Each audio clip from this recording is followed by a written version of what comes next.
sweeten the deal you've made with the buyer, and second, you can use it to get the buyer to agree to things that he wouldn't agree to earlier. Car salespeople understand this, don't they? They know that when they get you onto the lot, there's kind of a psychological resistance that is built up to the purchase. They know to first get you to the point where you're thinking, yes, I'm going to buy a car, yes, I'm going to buy it here, even if it means closing you on any make and model of car, even a stripped-down model that carries little profit for them. Then they can get you into the closing room and start adding on all the other little extras that really build the profit into the car. So the principle of nibbling tells you that you can accomplish some things more easily with a nibble later on in the negotiations. Children are brilliant nibblers, aren't they? If you have a teenage child living at home, you know that they don't have to take any courses on power negotiating. But you have to, just to stand a chance of surviving the whole process of bringing them up, because they're naturally brilliant negotiators. Not because they learn it in school, but because when they're little, everything they get with negotiating skills. My daughter Julia, when she graduated from high school, wanted to get a really great high school graduation gift for me. She had 3 things on her hidden agenda. Number 1, she wanted a 5-week trip to Europe. Number 2, she wanted $1,200 in spending money. Number 3, she wanted a new set of luggage. She was smart enough not to ask for everything up front. She was a good enough negotiator to first close me on the trip, then come back a few weeks later and show me in writing, because people are more likely to believe what they see in writing, that the recommended spending money was $1,200 and got me to commit to that. Then right at the last minute, she came to me and she said, "Dad, you wouldn't want me going to Europe without writing a set of luggage, would you? All the kids will be there with new luggage." And she got that too. Had she have asked for everything up front, I would have negotiated out the luggage and negotiated down the spending money. What's happening here is that a buyer's mind always works to reinforce decisions that it has just made. Power negotiators know how this works and use it to add that little extra profit to the job, that little extra profit that can make the difference between profit and loss. Why is nibbling such an effective technique? To find out why this works so well, a couple of psychologists did a study at a racetrack in Canada. They studied the attitudes of people immediately before they placed a bet and again immediately after they placed a bet. They found out that before they placed a bet, people were very unsure and anxious about what they were about to do. Now, I want you to relate this to a buyer for a company that you've never sold to before. You may have done a fine job of selling the buyer on your product and service, but the buyer must be unsure and anxious about the decision to start doing business with you. At the racetrack, they found out that once the people had made the decision to go ahead and place the bet, suddenly they felt very good about what they had just done and often wanted to double the bet before the race started. In essence, their mind did a flip-flop once they had made the decision. Before they decided, they were fighting it. Once they'd made the decision, they supported it. If you're a gambler, you've had that sensation, haven't you? Watch them at the roulette tables in Atlantic City or Las Vegas. The gamblers place their bets, the croupier spins the ball. At the very last moment, people are pushing out additional bets. The mind always works to reinforce decisions that it has made earlier. I spoke at a Philadelphia convention where the Pennsylvania lottery prize was $50 million, and many of the people in the audience were holding tickets. To illustrate how people's minds work to reinforce the decisions that they have made, I tried to buy a lottery ticket from somebody in the audience. Do you think they would sell me one? No, they wouldn't, even for 50 times the purchase price. I'm sure that before they bought that ticket, they were unsure and anxious about betting money on a 100 million to 1 shot. However, having made the decision, they refused to change their minds. The mind works to reinforce decisions that it has made earlier. So one rule for power negotiators is that you don't necessarily ask for everything up front. You wait for a moment of agreement in the negotiations and then go back and nibble for a little extra. You might think of the power negotiating process as pushing a ball uphill, a large rubber ball that's much bigger than you. You're straining to force it up to the top of the hill. The top of the hill is the moment of first agreement in the negotiations. Once you reach that point, then the ball moves easily down the other side of the hill. This is because people feel good after they've made the initial agreement. They feel a sense of relief that the tension and stress is over. Their mind is working to reinforce the decision that they've just made, and they're more receptive to additional suggestions you may have. So after the buyer has agreed to make any kind of purchase from you, it's time for the second effort. Vince Lombardi always used to talk about the second effort, didn't he? He'd show football clips of receivers who almost caught the ball, but it slipped through their fingers. However, instead of giving up, they made the second effort. They dove and caught the ball before it hit the ground. He was also proud of film clips of the running back who was almost brought down, but he still wriggled free and made the touchdown. Vince Lombardi used to say that everybody makes the first effort. You wouldn't be on the team if you didn't know how to play the game well and weren't doing everything the coaching experts tell you to do when you're on the field. However, everybody's doing that. The players on the other team are doing that. The players who would like to replace you on the team are capable of doing that. Vince Lombardi was fond of pointing out that the difference between good players and great players is that the great ones always make the second effort. Just doing everything their coach expects them to do isn't good enough for the great ones. You wouldn't be selling for your company unless you knew how to play the selling game well and you were out there doing everything that your company expects you to do. However, everybody's doing that. The people who sell for your competition are doing that. The people who apply for your job every day in the personnel office are capable of doing that. The difference between a good salesperson and a great salesperson is that the great ones always make another effort, even when they know their sales manager would pat them on the back and tell them not to feel bad because they did everything they could to get the sale. That's not good enough for the superstar salesperson. They always make another effort. So always go back at the end for that second effort. Perhaps you sell packaging equipment and you're trying to convince your customer that he should go with the top-of-the-line model, but he's balking at that kind of expense. You back off, but come back and nibble for it before you leave. After you've reached agreement on all the other points, you say, could we take another look at the top-of-the-line model? I don't recommend it for everyone, but with your kind of volume and growth potential, I really think it's the way for you to go. And all it means is an additional investment of $500 a month. And you have a good chance of them saying to you, well, all right, if you think it's that important, let's go ahead. Perhaps you sell office equipment and part of your program is an additional investment for an extended service contract. But when you present it, they say, oh, we're not interested in service warranties. We realize how much profit you make on them, and we're in a good cash flow position. When it needs servicing, we'll pay for it. At that point, you may be thinking that you're not going to risk the sale for the sake of the service warranty, so you back off. Have the courage before you leave to say, could we take another look at that extended service warranty? What you may be missing is the preventive maintenance factor. Your employees will call us much sooner if they know that the contract covers the cost of the call, and our technicians can spot trouble before it starts. Your equipment will last longer because you make this investment now. I really think it's the way for you to go, and all it means is an additional investment of $45 a month. And you have a good chance of them saying to you, well, all right, if you think it's that important, let's go ahead. So you always go back at the end to make a second effort on something that you couldn't get them to agree to earlier. On the other hand, look out for people nibbling on you. There's a point in the negotiation where you're very, very vulnerable, and that point is when you think the negotiations are all over. I bet you've been the victim of a nibble at one time or another. You've been selling a car or truck to someone, you're finally feeling good because you've found the buyer. Pressure and the tension of the negotiations is drained away. They're sitting in your office writing out the check, and just as they're about to sign their name, they look up and they say, that does include a full tank of gas, doesn't it? You're at your most vulnerable point in the negotiations for two reasons. One, you've just made a sale and you're feeling good. When you feel good, you tend to give things away that you otherwise wouldn't. Two, you're thinking, oh no, I thought we'd resolved everything. I don't want to take a chance on going back to the beginning and renegotiating the whole thing. If I do that, I might lose the entire sale. Perhaps I'm just better off giving in on this little point. So you're most vulnerable just after the buyer has made the decision to go ahead. Look out for buyers nibbling on you. You've made a huge sale and are so excited that you can't wait to call your sales manager and tell him what you've done.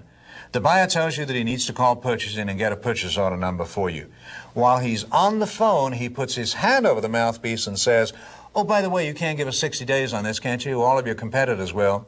Look out for people nibbling on you. Because you've just made a big sale and you're afraid to reopen the negotiations for fear of losing it, you'll have to fight to avoid the tendency to make the concession. Try to prevent the possibility of a buyer nibbling on you by 1. Showing them in writing what any additional concessions will cost them. List extended terms if you ever make them available, but show them what it costs to do that. List the cost of training, installation, extended warranties, and anything else for which they might nibble. And 2, don't give yourself the authority to make any concessions. Protect yourself with higher authority and the good guy, bad guy gambit that I'll teach you in session 10. The counter gambit to the nibble, when the buyer does it to you, is to gently make him feel cheap. You must be careful about the way you do this because you're at a sensitive point in the negotiation. So you smile sweetly and say, "Oh, come on, you negotiated a fantastic price with me. Don't make us wait for our money too." Fair enough? So that's the counter gambit to the nibble when it's used on you. Be sure that you do it with a big grin on your face so they don't take it too seriously. So now that you've learnt the fine art of nibbling, always consider these points as you go into negotiations. 1, there are some elements that you're better off to bring up as a nibble after you've reached initial agreement. 2, do you have a plan to make a second effort on anything to which you couldn't get them agree the first time around? So power negotiators always take into account the possibility of being able to nibble. Timing is very critical. Catching the other person when the tension is off and they feel good because they think the negotiations are all over. On the other hand, looking out for the buyer nibbling on you at the last minute when you're feeling good. At that point, you're the most vulnerable and liable to make a concession that half an hour later you'll be thinking, "Why on earth did I do that? I didn't have to do that. We'd agreed on everything already." Here are the key points to remember about nibbling. 1, with a well-timed nibble, you can get things at the end of the negotiation that they wouldn't agree to earlier. 2, it works because the buyer's mind reverses itself after it has made a decision. He or she may have been fighting the thought of buying from you at the start of the negotiation. However, after they've made a decision to buy from you, you can nibble for a bigger order, upgraded product, or additional services. 3, being willing to make that additional effort is what separates great salespeople from merely good salespeople. 4, stop the buyer from nibbling on you by showing him in writing the cost of any additional features, services, or extended terms, and by not revealing that you have the authority to make any concessions. 5, when the buyer nibbles on you, respond by making them feel cheap in a good-natured way. 6, avoid post-negotiation nibbling by addressing and tying up all the details and by using gambits that cause them to feel that they won. So in this session, I've taught you 3 key principles. First, why the value of the service you perform always seems to go downhill. Second, the trade-off gambit, always ask for something in return when the buyer asks you for a small concession. Then how to nibble at the end of the negotiation and how to stop the buyer nibbling on you. Our next session together will be a change of pace because I'm going to move away from negotiating gambits and talk about how to control the buyer instead of letting them control you.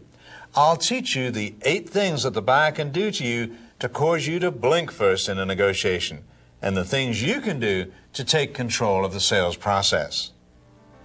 This is Roger Dawson.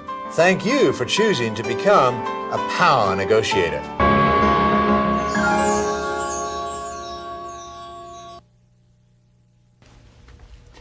This is Roger Dawson. Welcome back to the 5th in a series of 12 programs that will turn you into a power negotiator and teach you to make more sales at higher prices than you ever thought possible. In our last program, we explained why the value of a service always seems to go downhill. Then I taught you why you should always ask for a trade-off when asked for a small concession. Finally, I taught you how to nibble and how to stop the buyer nibbling on you. In this session, I'm going to move away from negotiating gambits and talk about how to control the buyer instead of letting them control you. I'll teach you 8 things that the buyer can do to you to cause you to blink first in the negotiation, and the things you can do to take control of the sales process.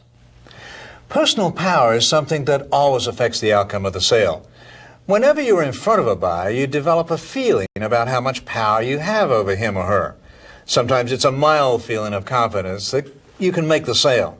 I feel lucky today, you may be thinking. Sometimes it's a much stronger feeling, and you feel that you have all the power and are sure that you can make the sale and not have to make any concessions to get it. Perhaps this is an objective feeling. You feel confident because you know that they need what you have. More often in sales, it's a subjective thing. You feel it, but you don't know why you feel it. In this session, I'm going to demystify that feeling. At the end of this session, you'll understand where your personal power comes from, and you'll also understand what buyers are doing to you when they seem able to intimidate you. The first element of personal power is legitimate power. Legitimate power goes to anybody who has a title because titles influence people. If the title on your business card says Vice President, you already have a head start over someone whose card says Salesperson. When I ran the real estate company, I would let the agents who were farming a territory put Area Manager on their business cards. Farming means that they'd staked out an area of 500 homes, and they were knocking on doors and mailing newsletters to those homeowners to establish themselves as an expert in that community. They told me that having the title Area Manager on their cards made a dramatic difference to the way people accepted them. So if you have a title, use it on your business card, your letterhead, on your nameplate, because titles do influence people. Legitimate power also tells you that you should have them come to you if possible, rather than negotiating on their territory where they are surrounded by their trappings of power. If you're taking them somewhere, it should always be in your car, because it gives you more control. If you're taking them to lunch, it should be to your choice of restaurant, not to their favorite place where they feel in control. So use your title, but don't be intimidated because the person to whom you're selling has a fancy title, because some of these titles don't mean a thing. My daughter Julia graduated from the University of Southern California with a degree in business finance and went to work for Dean Witter, the New York stockbrokers, in their huge Beverly Hills office. One day she was talking about becoming a vice president at Dean Witter. I told her, Julia, you have to set realistic goals in life. That's a huge corporation, and it may take you years and years to become a vice president. She replied, oh no, I think I'll be a vice president by the end of the year. I asked her, how many vice presidents does Dean Witter have? And she said, I don't know, but it must be thousands. We have 35 in this one office. There's a company that understands that titles influence people. So don't be intimidated if the person to whom you're selling has a fancy title, because it may not mean a thing. There are other forms of legitimate power. Positioning in the marketplace is a form of legitimate power. If you can claim that your company is the biggest or the smallest, the oldest or the newest, you have legitimate power. You can claim to be the most global company, or you can claim to specialize. You can tell the buyer that you're brand new, so you're trying harder, or that you've been in the business for 40 years. It really doesn't matter how you position yourself. Any kind of positioning gives you legitimate power. The second element of personal power is reward power. Power negotiators understand that anytime you perceive someone as able to reward you, you have given them the power to intimidate you. If you think that buyer is rewarding you by giving you an order, you've given him the power to intimidate you. This is why you feel more intimidated when you're making a big sale than you do when you're making a small sale. The potential reward is greater, so you feel intimidated. Of course, that's entirely subjective, isn't it? When you're first getting started, you may feel that sense of reward over a $1,000 sale. Later on, it will take a $100,000 sale to get you excited. Remember Robin Gibbons? She was Mike Tyson's wife for about 8 months.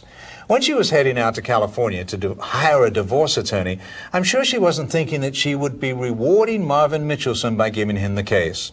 No, she was thinking, if I could get Marvin Mitchelson, that would be really something, because he's the best in the business. You can't do any better than that. You're the best in the business. They can't do any better than you. If you're willing to put your personal reputation and expertise on the line to solve that buyer's problems and the reputation and expertise of your company, they are not rewarding you, you are rewarding them. Of course, you can't push that too far because it quickly becomes arrogance, but don't roll over the other way thinking that they would be rewarding you by giving you an order. I've heard rumors that some salespeople will actually beg a buyer to give them just a small part of the company's business. Can you believe that? Doesn't it sound like a dog begging for table scraps? When you truly believe that you are rewarding the buyer, not the other way around, you'll feel confident in demanding all of their business. When the buyer starts using reward power on you, recognize it and don't let it intimidate you. Some buyers are absolute masters at using reward power. They're asking you for a concession and they just happen to mention that they have a big job coming online next week for which you might be in the running. Or you'll be talking to them and they'll talk about their yacht down at their harbor or their ski cabin up in the mountain. They don't even have to come out and tell you that if you did business together you'd get to use them. It's just an implied reward power. Don't let it irritate you, but recognize it for what it is and don't let it throw you off base in the negotiations. Once you recognize reward power and understand what they're trying to do to you, their ability to control you with it goes away, and you become a lot more self-confident as a negotiator. The opposite side of that coin is coercive power. Anytime you perceive someone as able to punish you, they have power over you. You know how awful you feel when the state trooper pulls you over to the side of the road and he's standing there and can write you or not write you a ticket. The penalty may not be very great, but the level of intimidation is very great indeed. So anytime you perceive someone as able to punish you, they have the power to intimidate you. And one of the strongest punishments we know is the power to embarrass people. Remember when we talked about the bracketing gambit in session 1? I told you that you should make your initial proposal so high that it brackets your real objective. Sometimes that's intimidating for you to do. You simply don't have the courage to make those way out proposals because you're afraid the other side will laugh at you. The fear of ridicule stops you from accomplishing many things with your life, and you need to come to grips with it. As with reward power, the answer lies in experience. While a new salesperson may fear losing a $1,000 sale, the experienced salesperson will not let the loss of a $100,000 sale intimidate him. New salespeople always have trouble with reward and coercive power. When they first make sales calls, they see every buyer as being able to reward them by giving them the order or punish them by turning them down, or worse yet, ridiculing them for what they have proposed. Once they've been at it for a while and recognize that selling is a numbers game just like anything else, if they're working hard at it and talking to a great number of people, there always will be a high percentage of people who will turn them down. Once they understand that it's a numbers game, their perception that people can reward or punish them goes away, and they become a lot more self-confident in what they're doing. The fourth element of power is reverend power. It goes to anybody who has a consistent set of values. An obvious example of this would be a religious leader like the Pope, Billy Graham, or Robert Schuller. Pat Robertson was able to make a serious run at the presidency because he articulated one theme. You can trust me because I have a set of values and I'm not going to deviate from those values. John F. Kennedy had reverend power when he talked about the mantle of power passing to a new generation born in this century. When he talked about the new frontier, he was projecting that he believed in something, that he had a consistent set of values. His brother Robert was very good at it too when he ran for president. Teddy never figured it out. I don't know where he was when old man Joe Kennedy explained this to the boys, probably out doing heaven knows what, but he never learned that if you want to influence people, you must project a consistent set of values. Bill Clinton's nemesis is the difficulty he has in projecting reverend power. I met him at the White House once, and I can tell you that he's a very charismatic and brilliantly intelligent person who is an incredibly hard worker. His problem is that he appears to vacillate on different issues. You never quite know whether he has the courage to stay with an issue if the going gets tough. Lack of reverend power was President Carter's downfall. He was one of the nicest, most moral and ethical presidents we've ever had. Also one of the hardest working men who ever occupied the White House, and probably amongst the most intelligent. He majored in nuclear physics. However, he lost his ability to influence because he appeared to vacillate on different issues. We never knew if he felt strongly enough to follow through if the going got tough. You like and admire consistent behavior in your customers. They like and admire it in you. If you're willing to take a stand for your principles, especially if it appears that you're risking financial loss, it builds trust in the other person and they love you for it. For example, you might sell computers and have the courage to say to your customers, of course you'd like to save money, and I'd favor it too, if it were the right thing for you to do, but it isn't. I know that you won't be completely happy unless you get the model with the 2 gigabyte hard drive.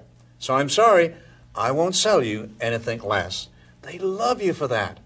Of course, it'll raise a few eyebrows, but if you've done your homework and if you're right, you'll have power with that customer.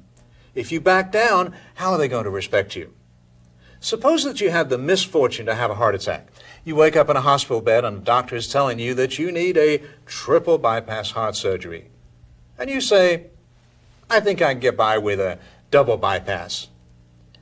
If he says, okay, let's try a double bypass and see how it works out, how would you feel about him then? Would you let that person near you with a scalpel? I don't think so. When you project reverent power, buyers notice it. They admire and respect the consistent set of values, and it gives you influence over them. When you're negotiating with a buyer and you indicate a willingness to cut corners or in some way pull some strings that you shouldn't be pulling, you may get a short-term gain in your ability to make that sale. However, you get a long-term loss in your ability to influence that buyer over a long period of time. Be careful that you're not setting up your standards and then breaking your own standards. Don't tell that buyer that you would never cut prices and then go ahead and do it. That's the worst than not setting up the standards in the first place. That's what got Gary Hart into trouble during the 1988 presidential campaign. I don't know how you feel about the Gary Hart business, but I think maybe he could have got away with spending the weekend with Donna Rice if he'd simply have said, oh, sure, I do that once in a while. I think it's kind of fun. I think he may have gotten away with it. But don't be saying to the Miami Herald, oh, I would never do anything like that, and then go do it, because they're going to get you every time. The fifth element of personal power is charismatic power. I'm sure you've had the experience of meeting a celebrity who has an overwhelmingly charismatic personality. When I met President Clinton, I was uncomfortable because I'm at the opposite end of the political spectrum, and I'm sure he could sense that. I didn't want to say anything that would constitute an endorsement. So I said, good luck, Mr. President. Don't let them get you down. I didn't think that even Ron and Nancy would have a problem with that. He looked me straight in the eyes, he read my name badge and said, Roger, if you'll stay with me, I'll be there. I said, I'll be there, Mr. President. Within 15 seconds, he'd gotten a commitment of support from me strictly based on the power of his personality. Salespeople tend to overemphasize charismatic power. Many an old-time salesperson has told me, the only reason my people do business with me is because they like me. Well, not nowadays. Don't fall into the Willy Loman trap. Even 40 years ago, when Arthur Miller wrote Death of a Salesman and had Willy Loman saying, the most important thing is to be liked, he was making fun of it. Sure, that buyer is more likely to give you an order if he or she likes you, but don't think that it gives you much control. Buyers are much too sophisticated for that today. It's a long way from control of the negotiations. Number 6 is expertise power. When you project to people that you have more expertise than they do in a particular area, you develop power over them. Attorneys and doctors really play this one up, don't they? They develop a whole new language that you can't understand to project to you that they have an expertise that you don't have.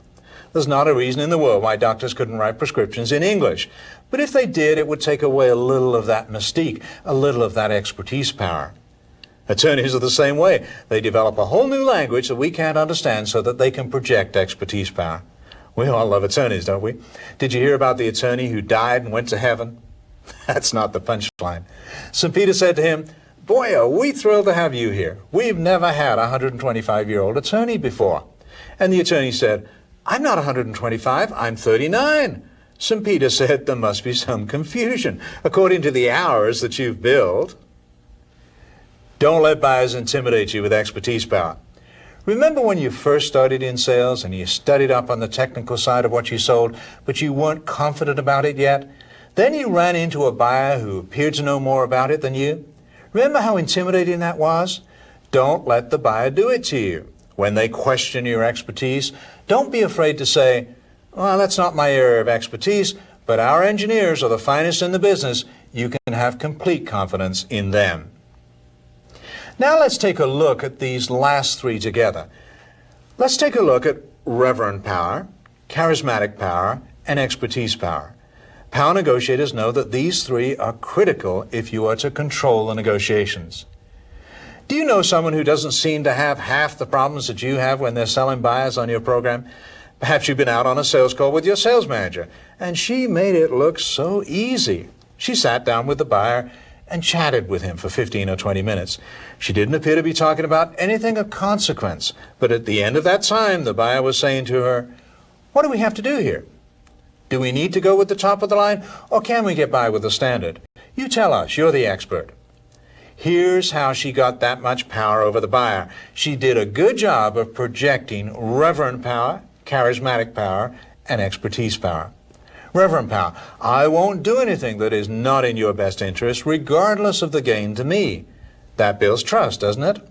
Charismatic power: she has a likable personality.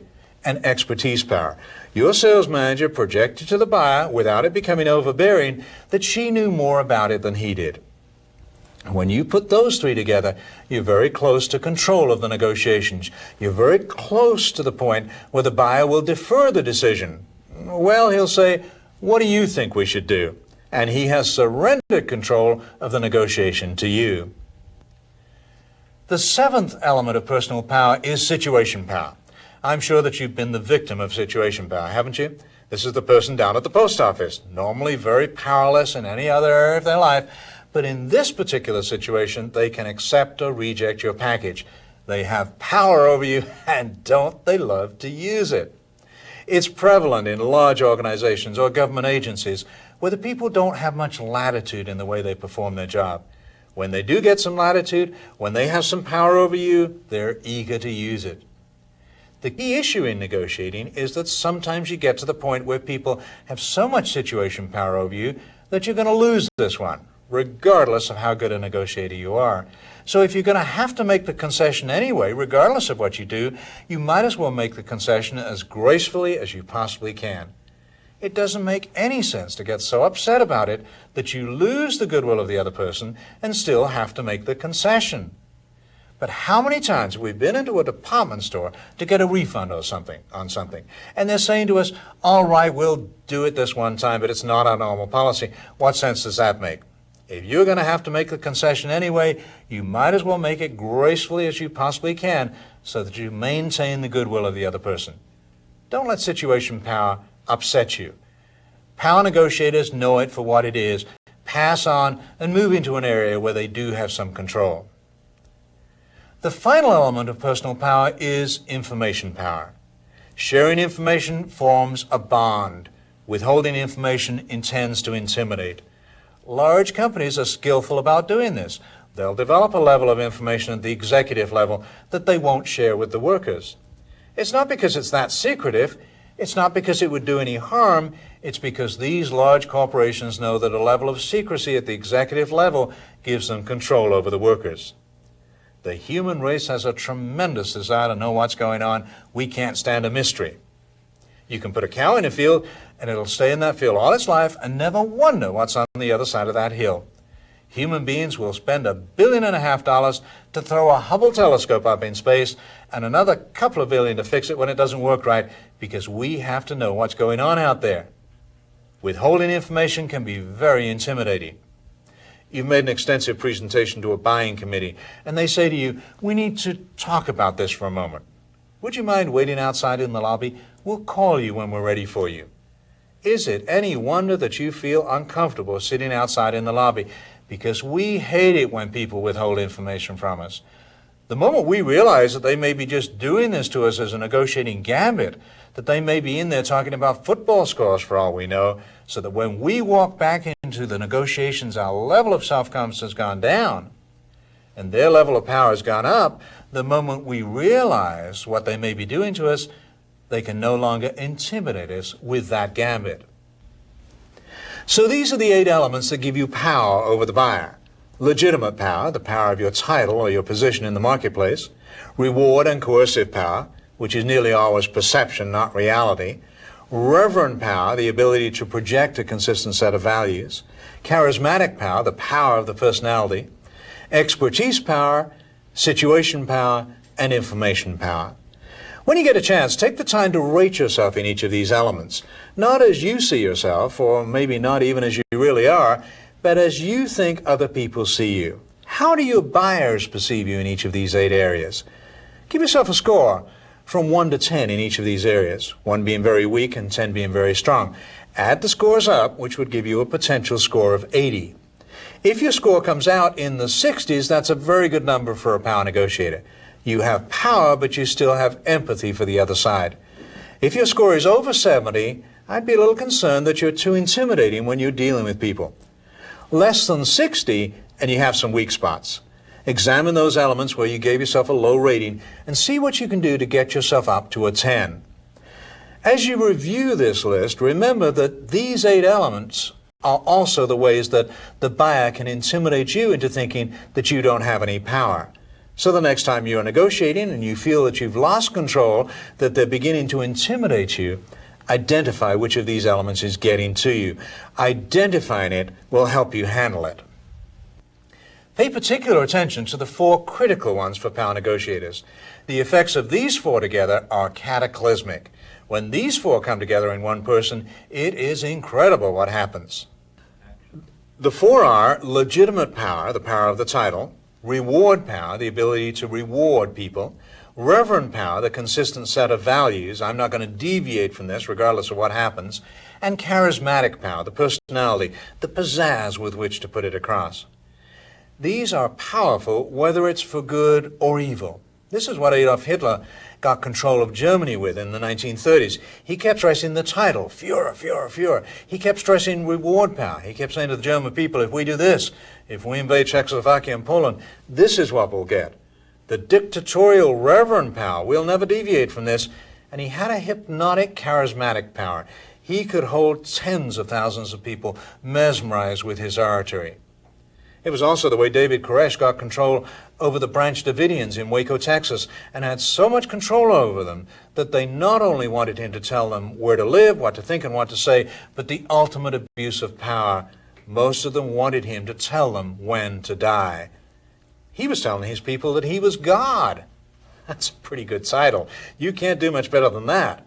He kept stressing reward power. If you stay with me, we're going to heaven. If you go with them, you're going to jail. Reverent power. We don't care what the rest of the world thinks. This is what we believe. And charismatic power. The hypnotic personality that is the trademark of all cult leaders. On the good side of the coin, it's when you get a John F. Kennedy.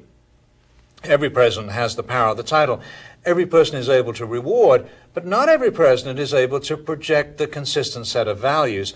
That was Jimmy Carter's undoing and Bill Clinton's albatross, because they appeared to vacillate. It was Richard Nixon's undoing at the end. Not every president is able to project charismatic power. This was Gerald Ford's undoing. He had the other 3 elements in great abundance, but he didn't have the personality with which to put it across. Throughout his career, Richard Nixon, even though he was brilliant, was dogged by the fact that few people liked him. I think it was George Bush's downfall also, particularly since he followed Ronald Reagan, who was so charismatic. Remember that picture of him during the debate at Williamsburg? He was standing there looking at his watch as Clinton leaned into the audience to answer a question, looking totally bored with the entire process. John F. Kennedy and Ronald Reagan both had these 4 in great abundance, and it made them the most popular presidents in modern history.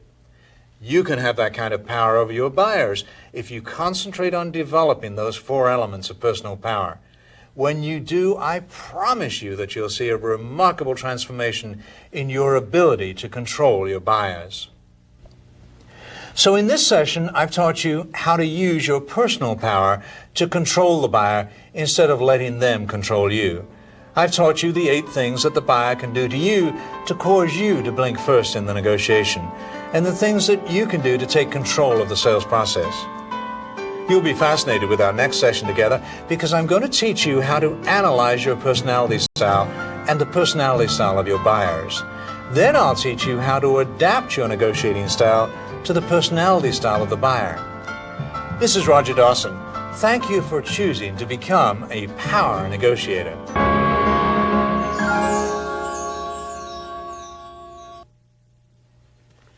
This is Roger Dawson. Welcome back to the 6th in a series of 12 programs that will turn you into a power negotiator and teach you to make more sales at higher prices than you ever thought possible.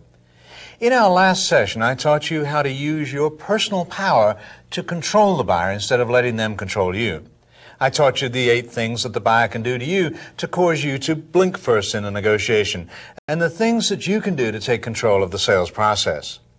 In this session, I'm going to teach you how to analyze your personality style and the personality style of your buyers. Then I'll teach you how to adapt your negotiating style to the personality style of the buyer to whom you're selling. The system I'm going to teach you is based on something that the ancient Greeks worked out centuries ago, so it is time-tested and proven. However, it may contradict much of the sales training that you've received. I'm sure you've been to one of those training classes that teach you a canned response to any objection the buyer might raise. Power negotiators know that you have to adapt what you're doing to the personality styles of the different buyers to whom you sell.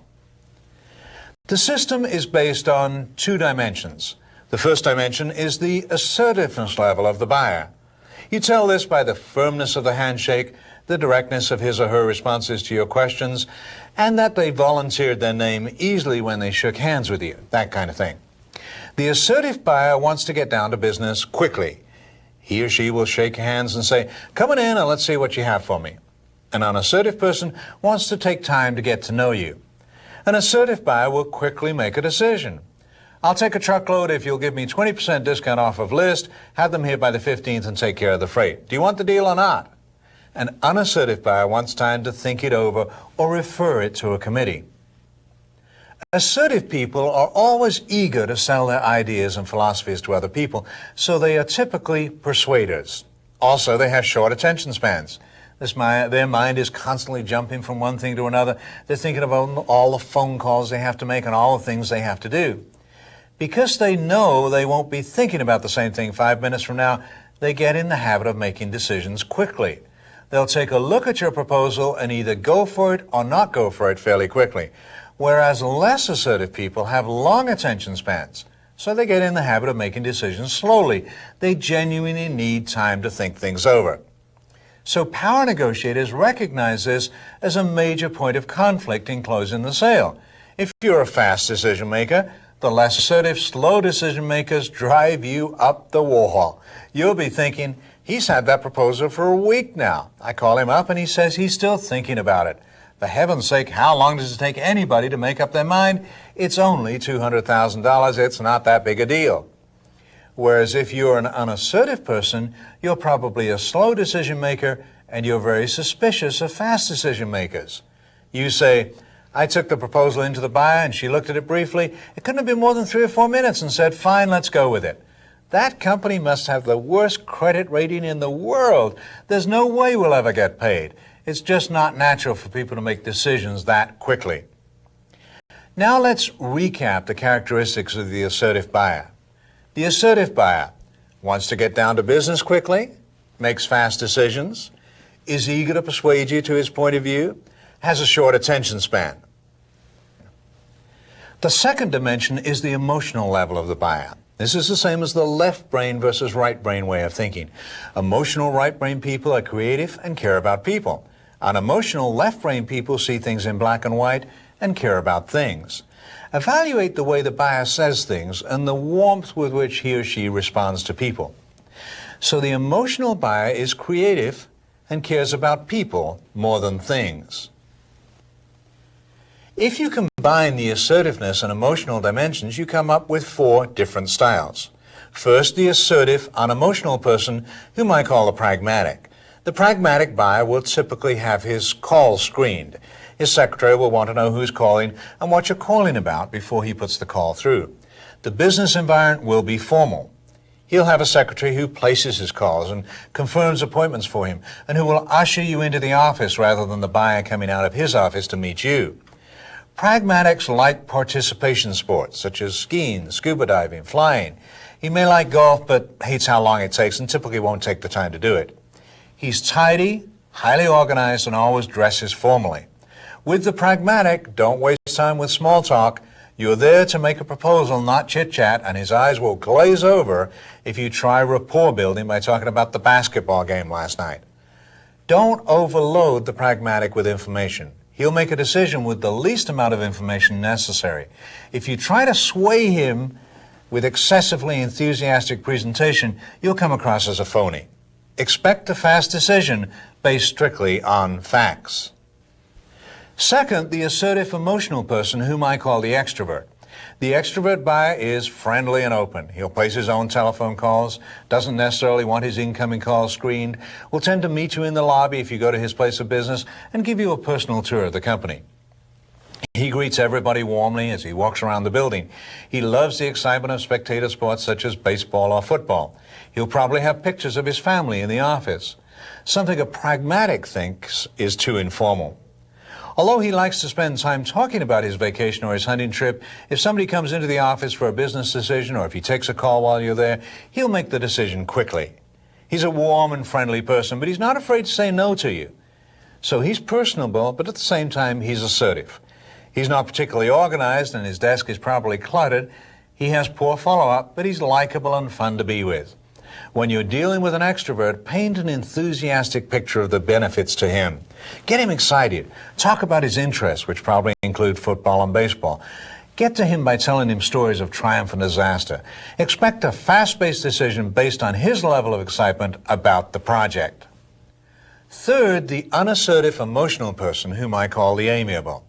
The amiable tends to set up barriers. She probably has an unlisted home phone number and may have a no peddler sign on her front door. She has probably lived in the same home for a long time because she develops relationships with things as well as with people.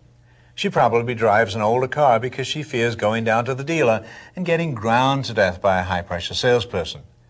Amiables are not entrepreneurs. She prefers managing in a large corporation where the format of the organization protects her from having to make assertive decisions.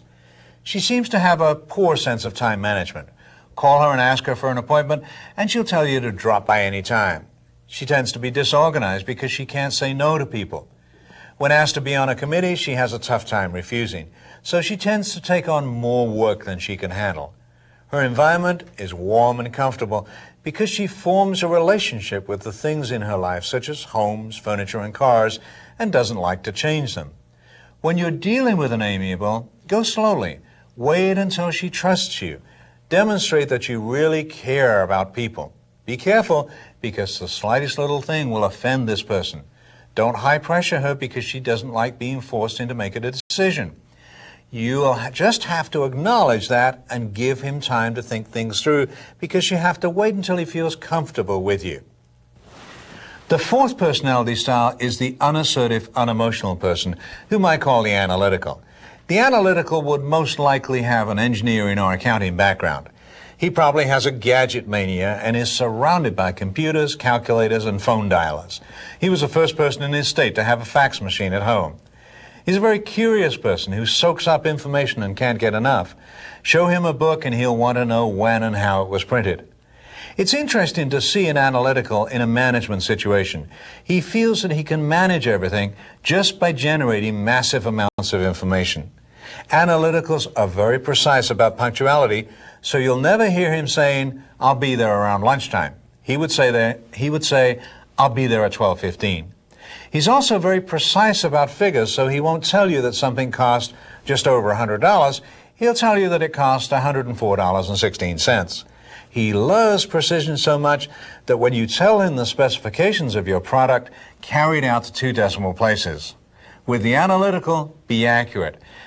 Ask him what day of the week it is, and he'll tell you it's Wednesday, except on the island of Tonga, where it's already Thursday morning. He's fascinated by analysis and has charts and graphs for everything. So when he asks you for figures, give them to the penny.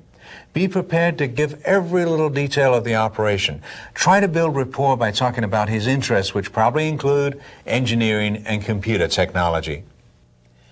Once you realize how easy it is to identify the personality style of the buyer, you'll find yourself questioning many of the things you have been taught in sales training. For example, you were taught to always be enthusiastic, weren't you? How can you expect the buyer to be enthusiastic about your product or service if you're not? Well, enthusiasm is wonderful with the extrovert because they'll feed off that kind of excitement. And it's great with the amiable because she gets a warm feeling from the enthusiasm. You can just sense how good he feels about that, so it must be a good idea.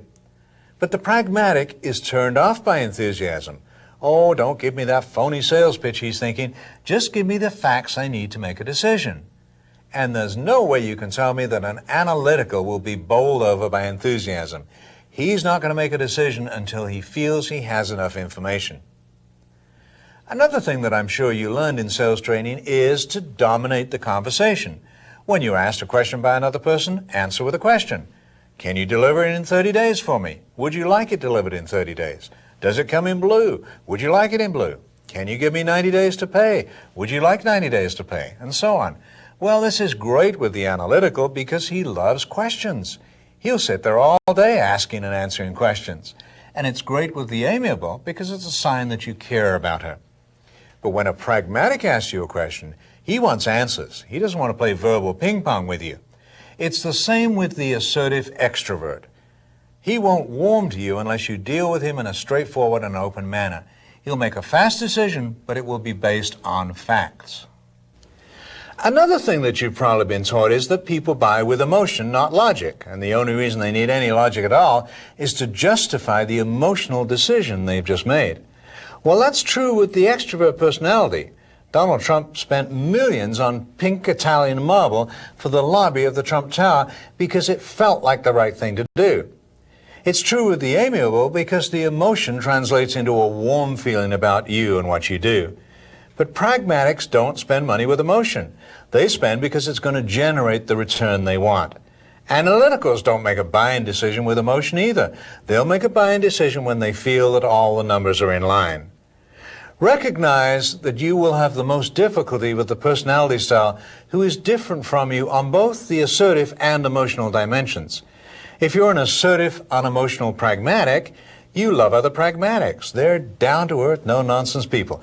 And if you ask them a question, you'll get an answer. When you want a decision, you'll get it and they'll live with it. It's when you have to deal with the unassertive, emotional, amiable that you run into difficulty. Because you're thinking quickly, unemotionally, but they're thinking slowly and emotionally. You'll make a proposal to an amiable and not see a reason in the world why they shouldn't go along with it. Clearly, you can provide a better product at a lower price than their present vendor, so they ought to dump that vendor and go with you, but they hold back. They're thinking, I don't feel comfortable with you yet. I want to do business with people around whom I feel comfortable. Don't tell me how much you know until you tell me how much you care. Conversely, the amiable will have the most difficulty with pragmatics such as you. You seem so hard-headed and impersonal to them. You seem to be all business with no feeling for people. So the amiable doesn't feel good about doing business with you. If you're an assertive, emotional extrovert, you love other extroverts. They're fun people who will go off and do exciting things at the drop of a hat. It's when you have to deal with the unassertive, unemotional, analytical that you run into difficulties. To you, analyticals always seem to need too much information. They're too much into the details and don't seem to be able to see the big picture. To you, they're far too cautious in the way they do things because accuracy is next to godliness to an analytical. When an analytical says to you, when will you deliver the shipment? He wants to hear you say, on January the 16th at 3:15 in the afternoon. He doesn't want to hear you say, oh, about the middle of January or so. He wants to hear it out to the minute. When he says, what's the thickness of paint you'll use on the casing? He doesn't want to hear, oh, medium, I guess. He wants to hear it down to 1/1000th of an inch.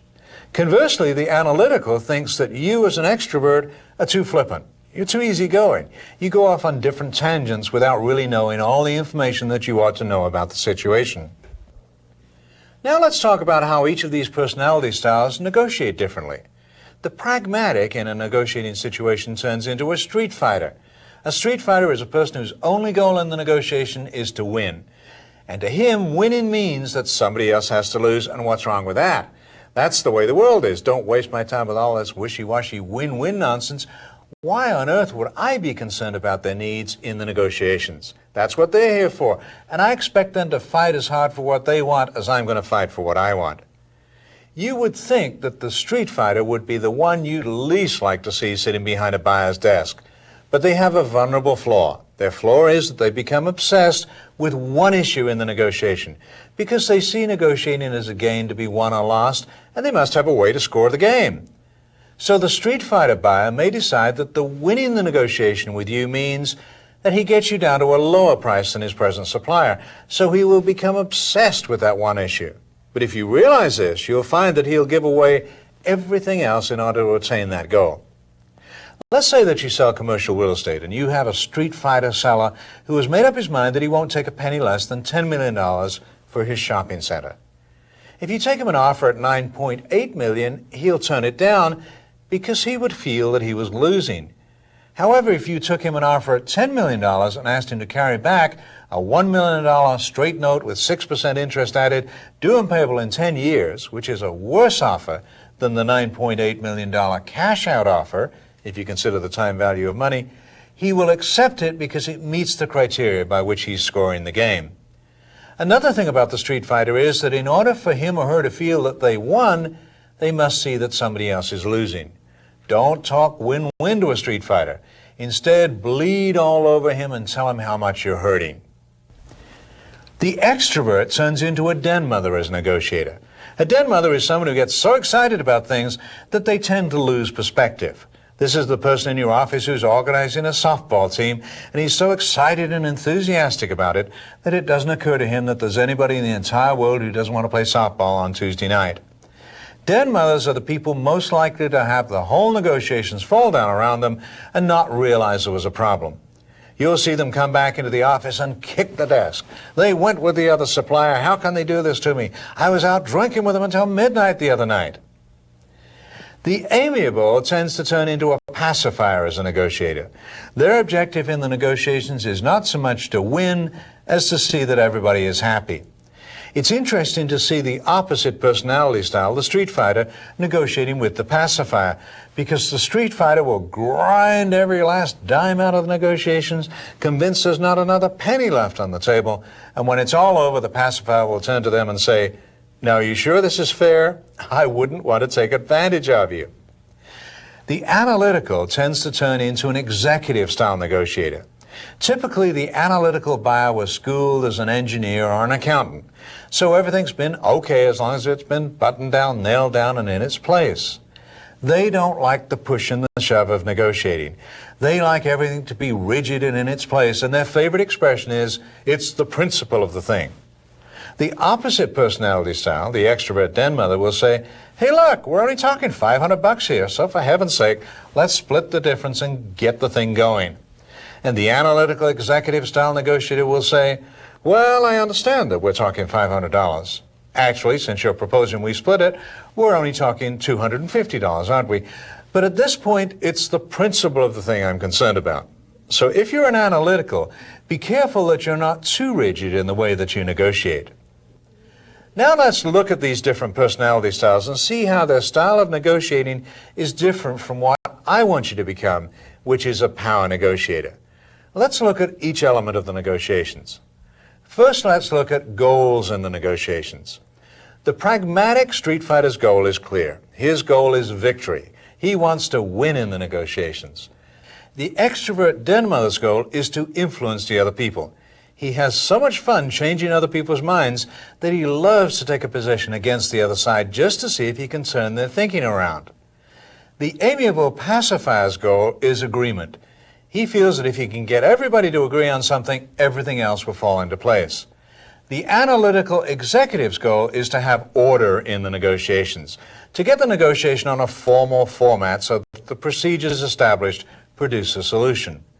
But the goal of the power negotiator, which is what I want you to become, is a wise outcome for all parties involved. Let's take a look at the relationships that exist in the negotiating process when you have these different personality styles involved. The street fighter has a tendency to scare people. He's sitting there on the edge of hostility, and he's implying, if you don't go along with what I want, it's going to get very, very uncomfortable here, and you're not going to like it. The den mother personality tries to do it all by inspiring the other person, getting them so excited that he'll be able to sway them over.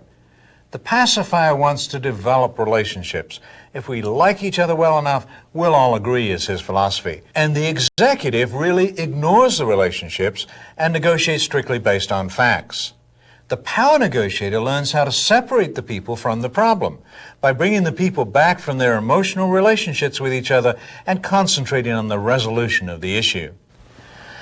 Now let's look at the negotiating style of each of the four personality styles. The style of the street fighter is very hard and domineering.